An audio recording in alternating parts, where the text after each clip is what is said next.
আপনি কি জানেন যে প্রতিদিন মাত্র 10 টাকা করে যদি আপনি জমান, তাহলে ভবিষ্যতে আপনি একটা বড় রকম অ্যামাউন্ট পেতে পারেন।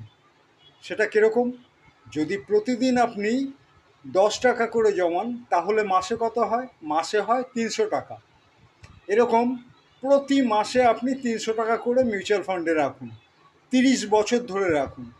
আর আমি যদি 12% ক্যালকুলেশন করি, যেটা হয়ই হয়, 12% ক্যালকুলেশন করলে সেটা হয় আপনার 30 বছরে 10 লাখ টাকা। এই টাকাটা কিন্তু কম না। আর যদি আপনি আরও বেশি পরিমাণ টাকা প্রতিদিন 50 টাকা বা 100 টাকা রাখতে পারেন, তাহলে তো কোটি টাকার গল্প। এরকম আরও অনেক নতুন নতুন টিপস পেতে অবশ্যই চ্যানেল ইজিলি ক্রোরপতি সাবস্ক্রাইব করুন। Thank you.